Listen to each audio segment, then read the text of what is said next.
Thank you, everybody, very much. Thank you. So as we begin Labor Day weekend, America's unprecedented economic recovery continues. You see what's going on. It's been pretty amazing. The United States economy added today, announced this morning, 1.4 million jobs last month, bringing the total to over 10.6 million jobs created in just 4 months. That's a record by far. In August, we added 249,000 retail jobs, 174,000 leisure and hospitality jobs, and 29,000 new manufacturing jobs. The unemployment rate plummeted to 8.4%, the second largest single month drop ever recorded, surpassed only by our big decline in June. Last month, we saw large declines in the unemployment rate for African Americans, Hispanic Americans, and Asian Americans, very big declines. We're witnessing the fastest labor market recovery from any economic crisis in history, by far. By contrast, the last administration had the slowest, weakest, and worst recovery in American history. That was well documented, as you know. This year, the United States has seen the smallest economic contraction of any major Western nation, and we are recovering at a much faster rate than any other nation. Business confidence is higher today in America than in any other G7 or EU country. That covers a lot of territory. So we have the business confidence is higher than any of those countries. In July, retail sales not only recovered, but reached a new all-time high. So think of that. Retail sales, that's a very basic statistic, and it's a big statistic. It not only recovered, but reached the highest level ever. Auto sales have surged to an incredible 74% since their April low and are nearly back to their pre-virus levels. And that's been a tremendous thing. Used cars and new cars have been both doing incredibly well. Mortgage applications were 27% higher in August than during the same period last year. Home builder sentiment reached the highest level on record, indicating that more high-paying construction jobs are on the way. Home building has been great, and lending has been really incredible. U.S. manufacturing activity reached a 19-month high in August. While my administration has fought every day to restore prosperity, however, Nancy Pelosi and the Democrats in Congress are holding additional China virus relief hostage to reasons that nobody understands. I guess I do. I think I understand. It's called politics. And speaking of politics, I think North Carolina, I think that Michigan and Pennsylvania and other states, they should open, the Democrat governors should open the states. They'll open them on November 4th, but they should open them now. It's very unfair to the people to have those shutdowns continuing at the level that they're continuing. Democrats are insisting on a massive taxpayer bailout of badly run blue states, stimulus checks for illegal aliens, and the mass release of inmates from jail. They want to release a lot of inmates, some of them for very serious reasons. They want to release them from jail. They want that as part of a stimulus package. Can you believe it? It's time for the Democrats in Congress to start working across the aisle and put the American people first. Now, we have $300 billion in an account that we didn't use, $300 billion, and we are willing to use that. I would be willing to release it, subject to Congress, and use that as stimulus money, and it would go right to the American people. So we have $300 billion sitting in an account that we didn't need because things are going so well with the economy. But it would be a very appropriate thing to release that to the American people, and I am willing to do it. All we need is a sign-off. But that doesn't mean that we're going to release prisoners, some very vicious people, actually. We're not going to put them on the streets like the Democrats want us to. And we're not going to give stimulus checks to illegal aliens. They came into the country illegally, and now we give them a check.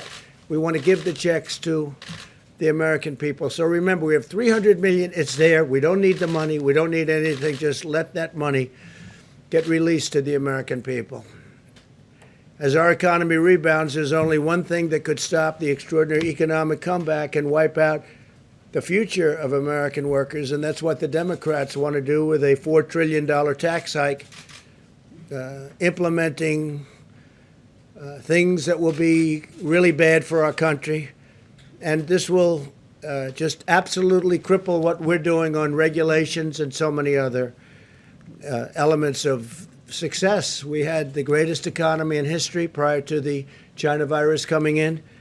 Now they want to stop regulations. They want to bring up regulations to a level, stop the things that we're doing, which are at a much smaller level, and bring up regulations at a level that nobody's ever seen before. They want to do things that will make it impossible for any economy to grow. They want to ban fracking.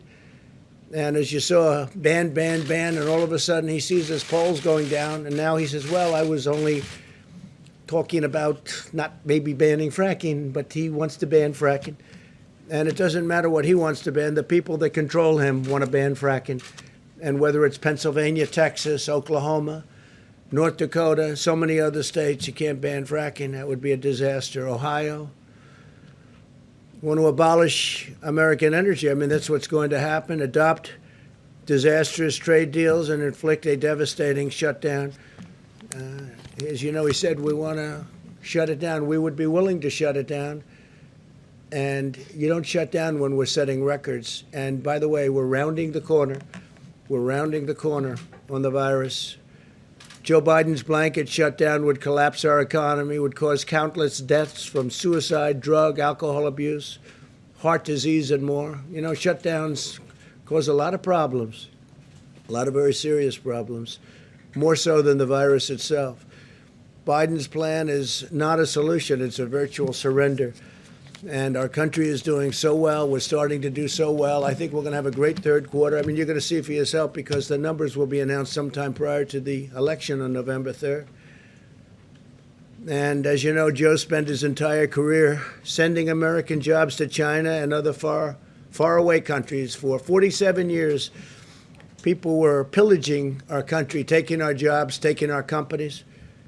And that's never going to change with that mindset and with that group. Biden is not going to be standing up to these foreign countries. He's not going to be standing up, maybe more importantly, to the people that run the Democrat Party. He doesn't have the strength to do that. He refuses even to condemn Antifa, a bad group, a far-left domestic terrorist organization. He doesn't want to say anything bad about it. His plan to appease the domestic terrorists is the exact opposite of what I'm doing. And I think you saw that last night. Yesterday, the U.S. Marshals, we sent them in, U.S. Marshals. We were waiting for local government to take care of it, but they didn't do that. So the U.S. Marshals went in, law enforcement. They took down the Antifa member who murdered a man in the middle of a street in Portland. The suspect was killed after drawing a weapon when officers attempted to take him into custody. They wanted to take him in. The U.S. Marshals, credible people. So I want to thank them for their strength, their bravery. And I really do wish that the mayor of Portland and the governor of Oregon would get going and stop the crime in that city. It'd be so easy to do. Well, we're focused on creating good-paying jobs. The radical left is focused on unleashing really violent mobs. And you see that whether you're conservative or liberal, Republican, Democrat, or independent, we must all agree the need for peace and order and safety. Under my administration, law enforcement is conducting arrests nationwide of rioters, looters, and domestic terrorists. The reasons we didn't put Chicago into our list, where we're holding back funds from some of these states and cities that are doing such a poor job, such an incompetent job, a job that nobody can even imagine how bad. And we're holding it back until they get their act together. And we are having a lot of people in Chicago right now, and you notice that their numbers are going down rapidly. But we've deployed a lot of federal law enforcement inside of Chicago, and they're taking out quite a few people. and they're being arrested, they're being put in jail, and that's why you see those numbers going down. That's why you see that with respect to the mayor, we did not hold back funds in Chicago. But New York is experiencing a tremendous crime wave, in some cases up over 300%, and they have to do something quickly. We just spoke to Mayor Bowser, and she's willing to do whatever is necessary. We had a very good talk with her. That's in D.C. And the other places, they speak for themselves. We're working with the state and local authorities to comb through hours of videotape, identify and arrest suspects, and prosecute lawbreakers. We've already got over 300 in jail, and we have tremendous evidence, and I want to thank the media for helping us out because they're taking different angles. We have it from every different angle. You can't probably have any better than what we've got. We see it from the sky and the ground and from the right and from the left. So when they say they didn't do it, we say, well, what's this? So we get that from the media free of charge. Under Operation Legend, we've surged federal law enforcement to cities plagued by violent crime. The initiative has already resulted in tremendous success, and nationwide, we have over 2,000 arrests, and we don't talk about it too much, but now we might as well. So we've arrested over 2,000 criminals. They're criminals. And in a single month, murder rate in Chicago, as you know, and as I said, it was cut in half, actually. So on the China virus front, the nations of Europe have experienced a 38% greater excess mortality than the United States, 38% more greater excess mortality than the United States. A lot of you don't want to report that. And if we took New York out of the equation, there's nobody even close. The job we've done is incredible, and we don't get any credit for it, but we've done an incredible job. Through Operation Warp Speed, we have 3 vaccines in the final stage of clinical trials. Yesterday, Pfizer announced, I just spoke to the head of Pfizer, great guy. They announced that it expects to have the results of its trial very, very shortly, next month, but very shortly. We remain on track to deliver a vaccine before the end of the year and maybe even before November 1st. We think we could probably have it sometime during the month of October. And Pfizer is among the leaders, as you know, and it's a great company. Johnson & Johnson also doing very well. Moderna. We have some really great companies. They're all doing very well. They're all in final stages. And I think you're going to see results that are shockingly good. Finally, I want to provide you with a brief update of the virus. Cases in the United States have declined 28% nationwide over the last month. And hospitalizations and deaths have continued to decline over the past week, very substantially declined. Thanks to America's medical genius, the mortality rate has been reduced by 85% in April. Mortality rate reduced by 85%. Hospital lengths of stay are 1/3 of their average length in April. So the hospitalization's down, the length of stay is way down. In order to keep making progress against the virus, we ask all Americans to remain vigilant, especially over Labor Day. You know, you have the Labor Day weekend coming upon us immediately. I guess we can say pretty immediately. And we need everybody to be careful, to apply common sense, and do all of the things that we've told you to do as quickly, as much as you can.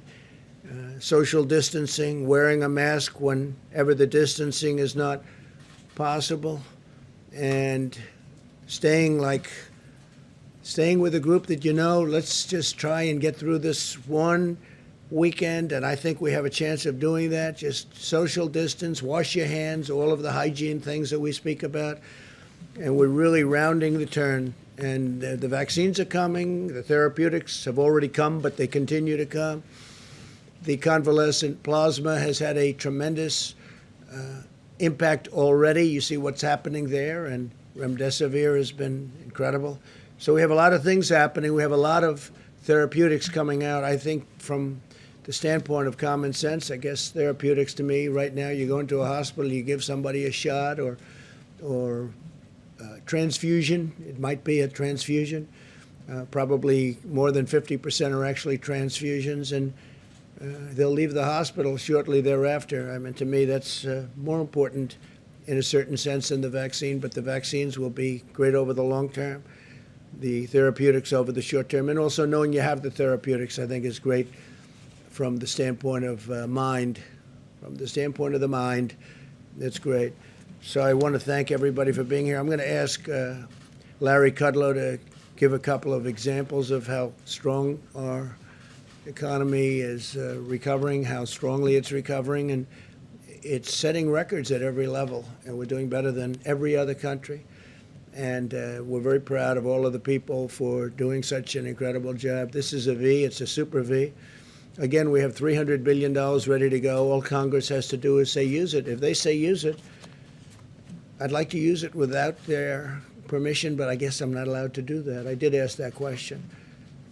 So Congress has to just say use it. All they have to do is say use it. $300 billion gets immediately put into our system and will really help the American people. There's nothing else to do, just a very quick statement.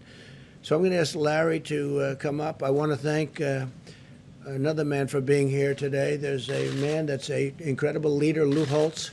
I've known him for a long time. He's been a friend of mine, and I think I've received letters from every football coach almost in the nation. Now, that's a little exaggeration, but some of the greats.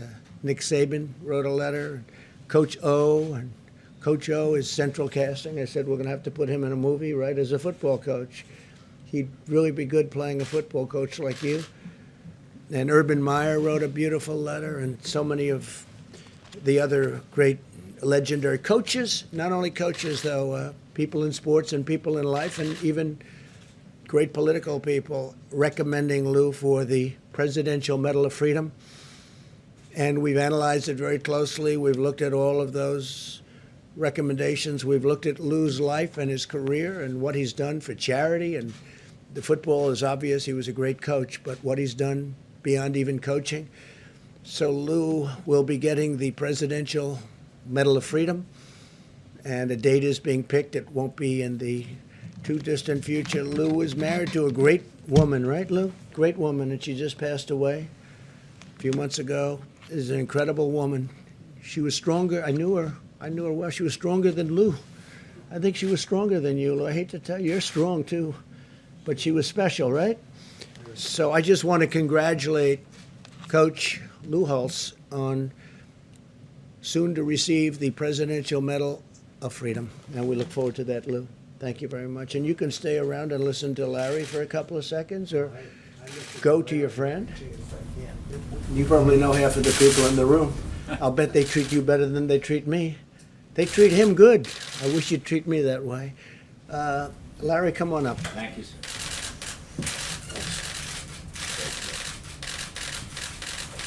Thanks, sir. Appreciate it. Again, Coach, many congrats. Many congrats. Just to underscore the President's assessment of the economy, very strong jobs report today, 8.4% unemployment rate. 1.4 million payrolls increased, but I want to add 3.8 million increase in the important household survey, which aims at small businesses particularly, and from which the unemployment is calculated. In the past 4 months, we've generated a 10.6 million increase in payrolls and a 14 million increase in households. So we've restored basically half of the jobs that were lost in the pandemic contraction. Today's report also included the lower wage industries and minority groups across the board. The diffusion index was a whopping 69%. So these gains are very broad-based. There's still too many people out. There's still too much hardship, still too many unemployed. And we're working on that, and we're moving in the right direction. And that's why today's numbers are encouraging and optimistic. Now, other areas that the President mentioned, just to underscore, we are in a housing boom. There can be no disagreement about that. Sales, mortgage applications, prices, home starts up 23% annually in July. We're in a car boom, automobile boom. We've gone from 8.7 million in sales to 15.2 million in sales in the recent 4 months. That's a big jump. As the President mentioned, the leading indicator of that is used car sales and prices. The manufacturing indexes are very strong. This recovery includes manufacturing. The ISM's running in the high 50s. The new order index is at 68. Production index is 63. We had a manufacturing report for durables, core durables. Over the past 3 months, orders up 35%, shipments up 35%. So these are very strong numbers. New business applications from 25,000 to 66,000. It's a 160% gain through August. And as the President referred, consumer spending is booming. We're up 84% annually over the past 3 months. My view, of course, we are in a V-shaped recovery. It is a self-sustaining recovery. High demand, increased production and manufacturing, along with decline in inventories, will give us a tremendous momentum going into the second half of the year. I still reckon that the third quarter will be at least 20% growth. The Atlanta Fed's GDP Now index is close to 30%. I think 20% is a good number. I think the whole second half and next year, provided that economic policies remain pro-growth. And I just want to mention one thing on the policy front.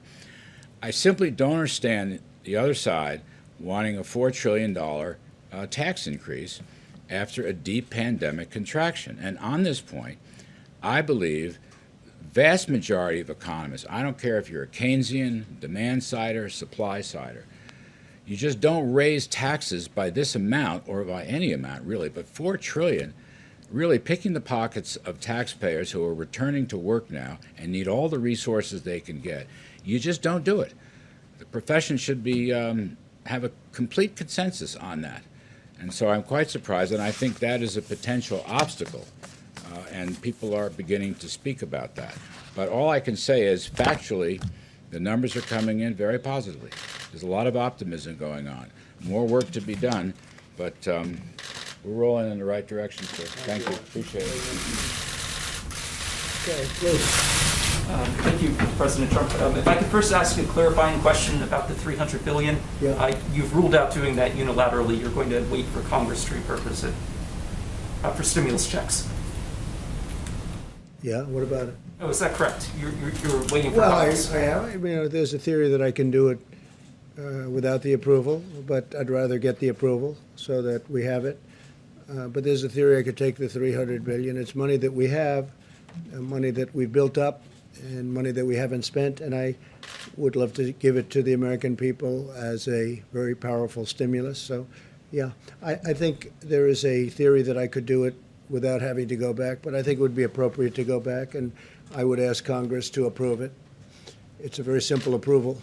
It's literally a one-sentence approval, and the Democrats should do that. The Republicans will do that. They'd be glad to do that. So we'll see whether or not they do it. Okay? Please, in the back. Yes, Mr. President, our editor-in-chief, John Solomon, had an exclusive interview with the head of the Delaware Fraternal Order of Police chapter. He said that they were going to endorse you instead of their native son, Joe Biden.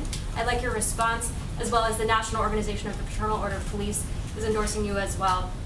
Well, I'm honored that Delaware, because I don't see Biden anywhere but Delaware. He's and I like Delaware too, but to have the law enforcement in Delaware give their endorsement to me is really a great honor. It just shows you how pathetic the Democrats are when it comes to crime, when it comes to law and order. So would you please extend my very great thanks? It's a great honor to get it from Delaware law enforcement. We've gotten it from almost all law enforcement, but that's because every time I see Biden speak, it says Delaware, Delaware, Delaware. He never leaves. I'm all over the country. I'm all over the place. Yeah, please. Go ahead. Did you have? Yeah, go ahead, Jim. Thanks, Mr. President. Germany has said that Alexei Navalny, the Russian opposition leader, was poisoned. What do you think should be done to Russia about that? What is your message to Russia about that? And how should the international community and the United States respond? Well, I think we have to look at it very seriously if it's the case, and I think we will. There's nobody been tougher on Russia than I have, We get along. I get along with almost all countries. I get along with North Korea. Remember, we were supposed to be going to war with North Korea. If Hillary got elected, you'd be at war right now with North Korea. That would be a very messy war, a very bad war. Many millions of people would be killed. In the meantime, we've gotten along with them. We didn't get to war. Everyone said that if I was elected, I'd be at war in 1 week. It's been just the opposite. We're doing very well in Afghanistan, bringing the troops down, very low level. And other things are happening very interestingly. We have a great peace deal going on in the Middle East, actually, with UAE and Israel, and that's been received like probably very few things that many people have done. It's been very well received. And we'll be having other countries announcing soon. They're joining that, and you're going to have a lot of countries in that. A lot of countries are saying, hey, why didn't you bring us in right from the beginning? They would have loved to have been there, but they want to be in. So we're doing a lot of things. I think that I was the one that alerted the United States and the world, Nord Stream 2. I said, why is Germany spending billions and billions of dollars to Russia to get their energy from Russia, and then we're supposed to protect Germany from Russia? What's that all about? And the sanctions and everything else. At the same time with Russia, we're right now negotiating a nuclear non-proliferation treaty, which is very important. It's a very important thing. To me, it's the most important thing. Some people say global warming. I don't. I say this is far more important. And we are the biggest. They are the second biggest, nuclear-wise. China's third. They're actually a distant third, but they're building pretty rapidly. And at some point, we'll include China into those talks, but we're doing very well with Russia on nuclear non-proliferation. So I don't know exactly what happened. I think it's tragic. It's terrible. It shouldn't happen. We haven't had any proof yet, but I will take a look. It is interesting that everybody's always mentioning Russia. And I don't mind you mentioning Russia, but I think probably China at this point is a nation that you should be talking about much more so than Russia, because the things that China is doing are far worse. If you take a look at what's happening with the world, look at what happened with the China virus. Look at what they did by not keeping that within the confines of China. They should have kept it in the confines of China. Look what they've done to 188 countries all over the world, but you never ask about China. You're always asking about Russia. So I would be very angry if that's the case, and we'll take a look at the numbers and the documents, because we're going to be sent a lot of documents over the next few days. Mr. President? Mr. President. Please, in the back. Thank you, Mr. President. During the conventions, During the conventions, Kimberly and Don Jr. had an outreach to the Indian Americans community with a video called 4 More Years for You, which has gone viral among the Indian Americans in the battleground states. So my question is, would Kimberly, Don Jr. and Ivanka Trump, who are very popular among Indian Americans, would be campaigning on your behalf among the Indian Americans with your views on India-US relationship? Well, I didn't understand everything you said. I know India, and I understood those young people that you mentioned. They're very good young people. And I know their relationship to India is very good, and so is mine. And Prime Minister Modi is a friend of mine, and he's doing a very good job. Nothing easy, but he's doing a very good job. We're talking, while we're at it, we're talking about China and India. They're going at it pretty good on the border, as you know. It's been very nasty. It's been a very nasty situation. And we stand ready to help with respect to China and India. If we can do anything, we would love to get involved and help. And we are talking to both countries about that. But I appreciate your nice sentiments. They think a lot of India, and so do I, and I think a lot of your Prime Minister. Thank you. So my question was about Indian Americans. Do you think they are voting for you? Are they supporting you? I do. We had an event in Houston, as you know, and it was a fantastic event. I was invited by Prime Minister Modi, and this was this was at where they play football, the Houston football team, and it was incredible. It was actually incredible, and the Prime Minister could not have been more generous. We have great support from India. We have great support from Prime Minister Modi, and I would think that the people Indian people would be voting for Trump. I also, as you know, went to India just prior to the pandemic setting in, because India's been hit very hard. Left really about a week before that, and we had an incredible time. What we saw, the people are so incredible. It's really an incredible place, an incredible country, and it's definitely big. It's definitely big. But you've got a great leader, and he's a great person. Thank you, sir. Do you think China is bullying India? I hope not. I hope not. But they're certainly going at it. They're going at it much more strongly than a lot of people even understand. Yeah, please go ahead. Thank you, sir. Go ahead, please. Thank you, sir. Just to follow up on Alexei Novotny, you just said you haven't had any proof yet. Do you have any reasons to doubt the results from Germany? No, I don't. I mean, I don't. I hear Germany has made was it definitive or almost definitive? But we have not seen it ourselves, no. But we have not seen it ourselves. But I would certainly be okay with that. They want to do something. They want to take action. Shouldn't happen. Shouldn't happen. But again, we are working very closely with a lot of countries on a lot of different things. We've taken stronger action against Russia than any other country in the world, as you know. I'll tell you, President Putin would tell you that right now.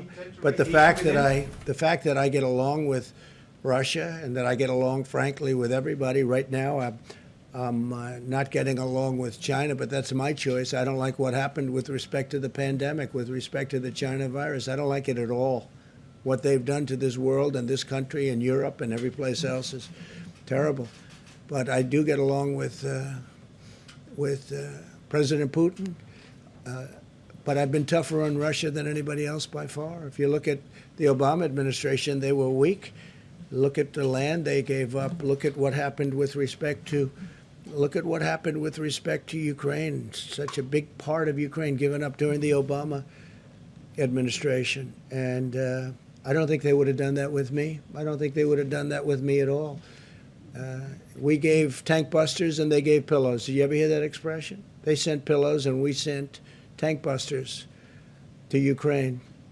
So, but with that being said, if we can do a nuclear non-proliferation agreement, that would be a great thing. No, but I would not be at all happy if that were the case. And it looks like it might very well be the case. I mean, based on what Germany is saying, that seems to be the case. John? Mr. President, I just want to ask you about something you said a while back that's been talked about many, many times. Back in 2015, you said that you didn't think John McCain was a hero, that you prefer people who don't get captured. In light of all that's happened since then and all you've learned, do you regret saying that? Is it something you wish you had not said? I say what I say, and I never got along with John McCain. I disagreed with John McCain. You know that better than anybody, frankly. I wasn't a fan. I disagreed with many of his views. I disagreed with his views on these ridiculous, endless wars. I disagreed with the way he handled the vets, the VA. The VA is running much better now, and we did with the Mission Act and the accountability and all the things we've done for the VA. He was not able to do that, but I disagreed with John McCain on a lot of things. That doesn't mean I don't respect him. I respected him, but I really disagreed with him on a lot of things, and I think I was right. I think time has proven me right to a large extent. But on this notion of Yeah, preferring please go people ahead. who aren't captured, Thank you, Mr. President. Earlier in the statement that you read before questions, you spoke about how you believe that we're, as you put it, rounding the corner on the coronavirus Yeah, I do pandemic. believe that, yeah. You said that yesterday as well, and I think everybody would love to see the pandemic come to an end. There's no doubt about that. But I wanted to ask you about a forecast that has come out from the IHME at the University of Washington. And they are forecasting by January the 1st of next year that we'll have 410,000 American deaths from coronavirus, which is 225,000 from where we are right now. So can you explain how you see us rounding the corner based upon that projection? If I didn't close up our country, if I didn't stop China, highly infected, from coming in, if I didn't stop Europe from coming in far sooner than anybody else, including Dr. Fauci and others, wanted to, and Dr. Fauci was very nice. He said President Trump made a great decision. We would have far more than that. But maybe even more importantly, if I didn't close up, we would have, instead of the number that you mentioned or whatever it may be, we're about 180, we would have perhaps 1.5 or 2 million deaths right now if I went a different direction, which some people wanted me to do, and I decided not to do it. We'd have 2 million deaths. Now, a lot of countries don't report their deaths. Obviously, China's not reporting because they had far more than we did. China had far more deaths than we did, in my opinion. It's just my opinion. But they don't report their deaths, or they don't report them accurately. And I don't want to embarrass other countries, but I can tell you there are other countries where the death toll is far higher than the United States, but they don't report deaths. We report it to a level that nobody reports it. We also do testing in cases. I watch your broadcasts and I read your information, your media outlets very, very carefully, and I look at the word cases. And the reason, I say it 100 times, nobody wants to pick it up, but we do testing at a level that nobody ever dreamed possible. We have the best tests, and we have by far the most tests. Actually, India, as per your question before, India is number 2, and they've done a good job, but they're about 40 million tests behind us, and they're a country of 1.5 billion people. Now, because of all these tests, we have far more cases. If we cut our cases in half, if we cut our testing in half, we'd probably have about half the number of cases. If we cut it down to levels, there are some countries that don't test. They test when somebody walks into a hospital. That's the test you get. They walk into a hospital, they're sick, that's your test. We have tested more and better, and you just see where we now have millions of tests coming in from a certain company that's done a fantastic job, and it's going to be anywhere from 5 minutes to 15 minutes on the spot, very accurate test. But if we had much less testing, no testing, you wouldn't be reporting cases.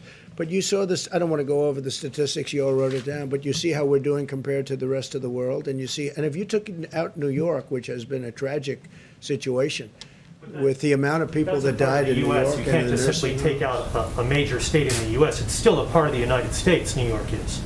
No, I'm just You saying. can't just take it out of the equation. I'm just saying, New York has been, in particular, run, whether it's badly, incompetently, or whether it's unfortunate. And I appreciated Governor Cuomo saying that I've done a phenomenal job. And he said very good things. He said bad things, too, later on when he had no really other choice. But if you took out New York from those numbers, you can multiply our tremendous success by a lot.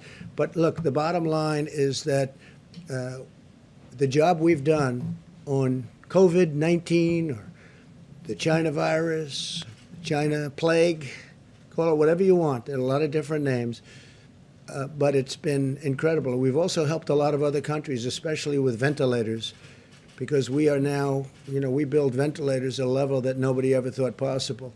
So you don't see that forecast being accurate, the one that I cited to you. Yeah, but you didn't hear me. If we didn't do what I said, we would be at 2 million deaths right now. Taking that into account, it's just going forward. No, they're not taking that into account. I had a choice to make. If we made the wrong choice, the number that you have, which is less than other countries, but the other countries don't report deaths. They don't report them to the extent, and they're not accurate. You know that, and so do I. Because you take a look at some of the things happening in certain other very large countries. First of all, we're a very large country. But you take a look at things happening with respect to the reporting of deaths in other countries, and I say, give me a break. So it's been amazing. But we made some moves at the beginning. China, big. Europe, big. But the biggest of all was closing it down, understanding the disease, and we did, and now we know it's the elderly. It's especially elderly if they have heart, diabetes, if they have problems. And we're watching it, and we're watching it very closely. And by the way, we're doing super testing with respect to that, super testing. But if we did it a different way, instead of the number that you said, but basically the number that we're at now is approximately 180,000, we'd be at 2 million people right now. Could be higher than that. Have you spoken to Yeah, the please go ahead. President Putin about the Russian vaccine, Mr. President? The I Russian don't know anything vaccine? about the Russia vaccine. I'm not sure. We have our vaccine, and our vaccine is, I think it's going to be the standard. It's going to be great. These companies are incredible. They've come up with the great vaccines over the years, and that's the vaccine that probably most of the people in this room are going to want to take, right? Thanks, Mr. President. A quick clarification on my question. The $300 billion, is that from the Main Street lending program, or is that from a different part? Where are you? It's sitting in an account, has not been spent, but we're willing to spend it. No, we're willing to spend it. I'd like to get approval from Congress. There's a theory that I don't have to do that, but I'd rather be upfront, and I'd like to get approval from Congress. Let it go directly to the people. It would be a great stimulus. It's actually more stimulus than we're asking for in terms of pure stimulus. This would be pure stimulus. I wouldn't have to let prisoners go, some very evil prisoners go. Like, think of it. The Democrats, in order to get what they want and in order to give us what they're talking about allowing prisoners to be released, prisoners that we don't want to be released. So in order that we get money to the American people, they want to say release prisoners and other things like that are very bad.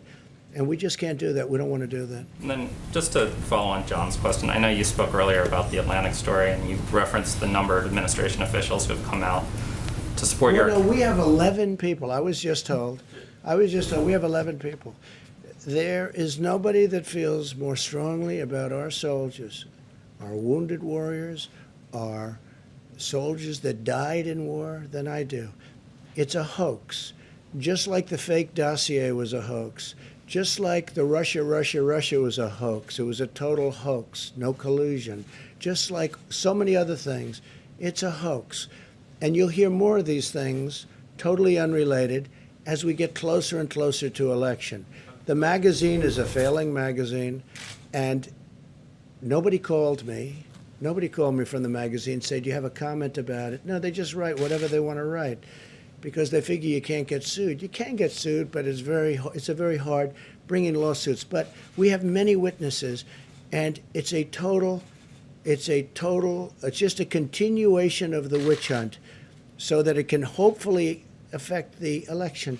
But the American people are too smart. So whether it's the fake dossier that turned out to be a total fraud or so many other things have turned out. I've been under investigation from before I even got elected. These people have gone after me more than any president in the United States in the history of the United States. And it's a shame.